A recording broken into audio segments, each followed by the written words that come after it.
There was a man at my mother's funeral that nobody knew. He sat alone in the very last pew. Black coat too big for his shoulders, hat held against his chest, eyes fixed on the casket like it was the only thing in the room. He didn't sign the guest book. He didn't speak to anyone.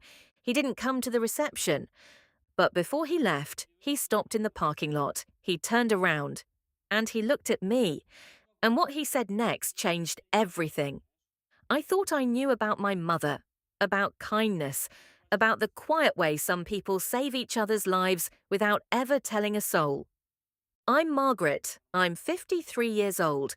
And this is the story I never expected to be the one to tell. Act 1. Setup. My mother was the most ordinary woman you could imagine. That's not unkind. That's how she would have described herself. She worked the night shift as a nurse for 38 years at St. Vincent's Hospital in Boston. She made meatloaf on Sundays. She knit scarves nobody asked for and gave them to neighbours anyway. She read 3 newspapers every morning with a single cup of black coffee. And in all 53 years I knew her, she never, not once, told a story that put herself at the centre of it. If you asked her what she did for a living, she'd smile and say, "I help people sleep through the night." That was it. She was diagnosed with pancreatic cancer in February.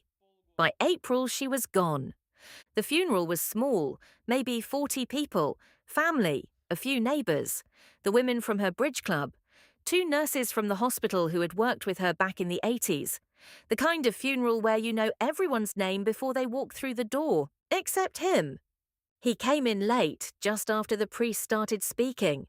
I noticed him because he made no sound at all, no shuffle of feet, no creak of the pew. He simply sat down in the last row, folded his hands in his lap, and didn't move for the next 45 minutes. He must have been in his early 70s. Tall, thin, the kind of carefully combed silver hair that men of his generation still believe in. His suit was old but pressed. His shoes had been polished, recently. You could still almost smell it. I kept glancing back. I couldn't help it. There was something in the way he held himself, like he was at attention, like this wasn't a funeral, like it was something more. Act 2. The inciting incident. When the service ended, he was the first to leave. By the time I made it down the aisle, he was already at his car. Something made me follow him, I still don't know what, grief maybe, or the strange, quiet certainty I had, even before I'd said a word to him, that this man knew my mother in a way I didn't. I caught him in the parking lot, leaning against an old grey sedan, just standing there, holding his hat. "Excuse me," I said. "I'm sorry, I don't think we've met. I'm Margaret. Eleanor was my mother." He looked up. His eyes were a watery, tired blue, and they were full of tears. "I know who you are," he said softly. "She used to talk about you, the girl who collected stones." I went still. I had collected stones. As a child, I'd kept them in a coffee can under my bed, smooth ones from the beach in Maine, a piece of quartz from Vermont, a little chunk of granite from somewhere I couldn't even remember anymore. Now, my mother used to tell people I was going to grow up to be a geologist. I hadn't thought about those stones in 40 years. "How did you know my mother?" I asked. He didn't answer right away. He looked down at the brim of his hat and ran his thumb along it slowly. Then he said, "Your mother saved my life 47 years ago. I came here today to thank her one last time." Act 3. His story. His name was Frank. We sat down on a bench by the church garden. The April wind kept lifting the edges of his coat. He pulled a thin manila envelope from his inside pocket and laid it on his lap. But he didn't open it. Not yet. "It was 1977, he said. "I was 26 years old. I'd just lost my brother." His brother, Tommy, had been a Marine, killed in a training accident, not a war, no medal, no flag, no story. Just a phone call on a Wednesday afternoon. "Tommy raised me," Frank said. "Our father was a hard man. Tommy was the one who taught me how to ride a bike, taught me how to fish. The day Tommy died, I think a part of me went with him. He drank for a year. lost his job at a steel plant in Worcester, lost his apartment, lost his fiancée. By the spring of 1977, he was sleeping in his car behind a closed-down filling station. One night in May, he drove to the Tobin Bridge. He parked, he walked to the railing. It was about 3 in the morning, empty road, empty sky. He climbed up onto the rail and sat there with his legs hanging over the water. I didn't even cry, he said. I just felt done, like a glass of water with no water in it. That's the only way I can describe it. A car pulled up behind him. It was a beat-up green Plymouth Valiant. The driver was a woman in a nurse's uniform, just off a 16-hour shift, the night she found him. She didn't yell, Frank said. She didn't grab me. She didn't make a scene. She just walked over and stood next to me at the railing, real quiet. And she said, "I've got a thermos of coffee in my car, and I'm going to be sitting there for the next 2 hours. If you'd like to share it, you'd be doing me a favor. I'm too tired to drink it alone." He laughed softly, the laugh of a man remembering something that still didn't quite make sense to him. That was it. That was all she said. She didn't ask me to come down. She didn't tell me my life had value. She didn't try to talk me out of anything. She just made coffee sound like the most reasonable thing in the world. He climbed down off the railing. They sat in her green Valiant on the side of the road for 2 hours and 20 minutes. She didn't ask his name. She didn't ask why he was there. She just talked. She told me about her daughter who collected stones. She told me she'd worked a 16-hour shift because a colleague's husband was sick and she'd taken her place. She told me about a patient she'd lost that night, an old man named Gerald, who used to whistle Bing Crosby songs when he was scared. She said Gerald died holding her hand and that she didn't think she'd ever forget the way his fingers loosened when he was gone. She told me some nights it felt like the whole world was made of glass, and her job was to keep walking across it without breaking anything. And then she said, and I'll never forget this, Margaret, she said, there are people in your life who don't know yet that they need you. You have to be alive to find out who they are. The 2 weeks. She drove him to the hospital that night, not the emergency room, not the psychiatric ward. She brought him in through the back, gave him a cot in the staff break room, called a friend who ran a halfway house out in Quincy. She visited him every single day for 2 weeks. She brought me sandwiches her husband made, Frank said. She brought me a paperback by Steinbeck because she thought I looked like the kind of man who needed Steinbeck. She brought me a job application for the maintenance department at the hospital, and she filled in every line on it but my signature. On the day I left the halfway house, she gave me an envelope. She told me not to open it unless I really needed to. She said, "You won't always remember why this night mattered, so I wrote it down for you." She told me I could call her any time. I never did. I don't know why. I think I was ashamed. Or I think I was afraid that if I called, I'd find out it had all been smaller than I remembered. So I just lived.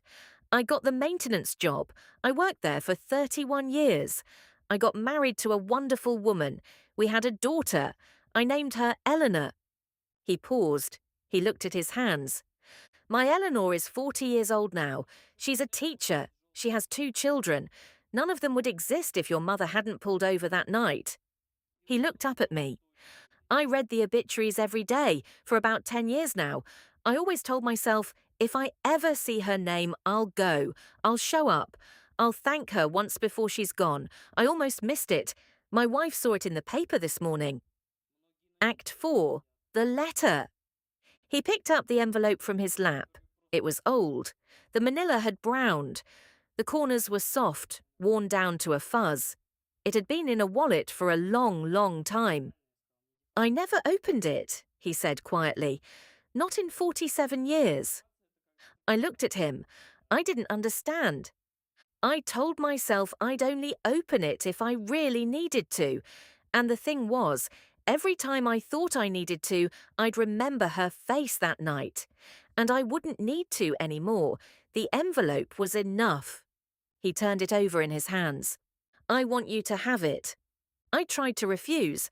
I told him no, this was his. She'd written it for him. It belonged to him. He shook his head. Margaret, he said, I'm 73 years old. I've carried this in my wallet through 3 jobs, 2 houses, my daughter's wedding, a triple bypass. I never opened it because I didn't have to. But you should know the woman I knew, the one she didn't tell anybody about. He pressed it into my hands. Open it tonight, when you're alone, and then, please, keep it for me. Keep it for her. He stood up. He put on his hat.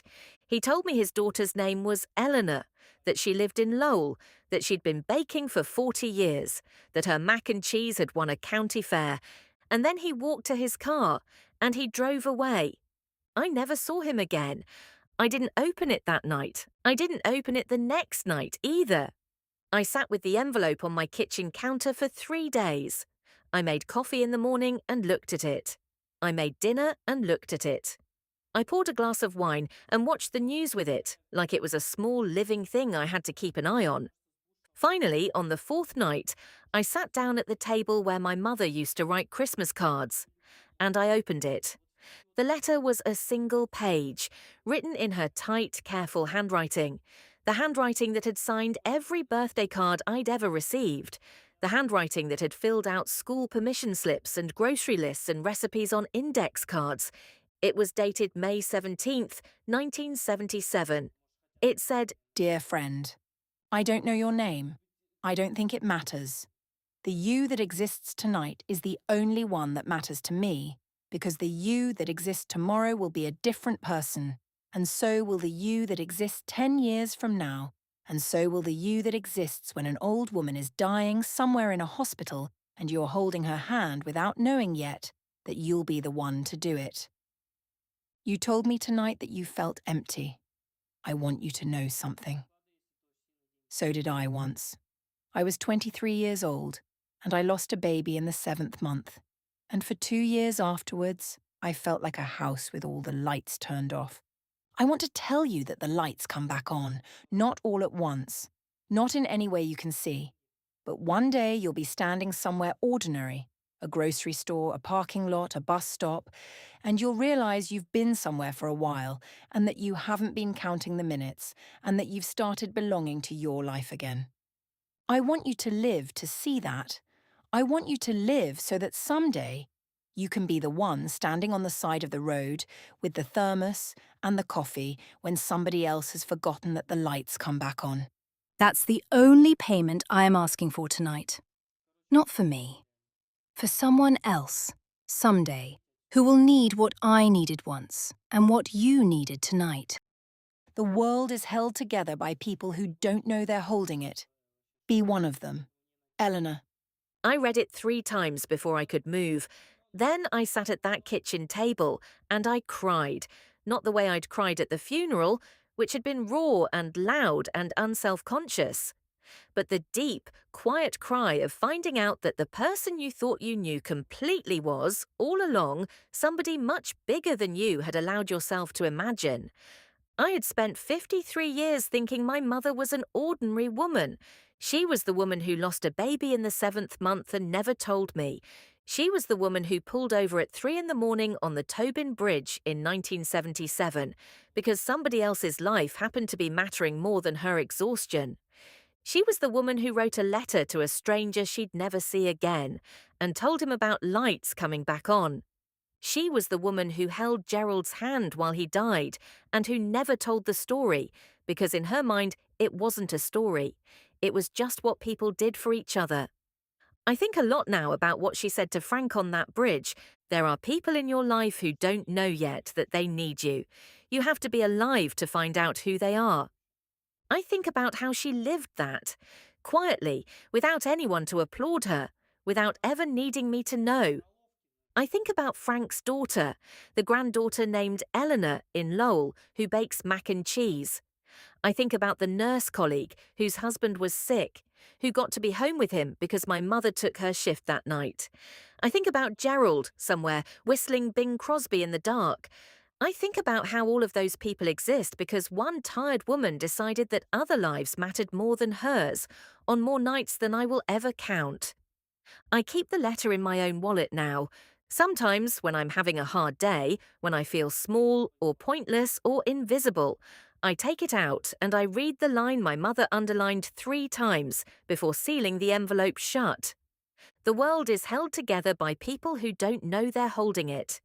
If you're watching this, if you are someone who has ever felt invisible or ordinary or like nothing you do really matters, I want you to know something. You might be one of them. You might be holding up someone you don't even know yet. You might be the reason somebody, 47 years from now, is still alive to thank you. You don't have to do something big. You don't have to be remembered. You don't have to leave a mark anyone can see. You just have to be the one with the thermos when somebody else needs to know that the lights come back on. If this story moved you, please leave a comment below and tell me about the quiet hero in your own life. The one who pulled over for you once when you needed it. They might never know what they did for you, but somebody in this comment section will, and that matters. Subscribe so you don't miss the next story.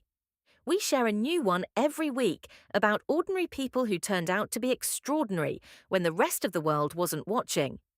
And until then, be one of them. The world needs you to be.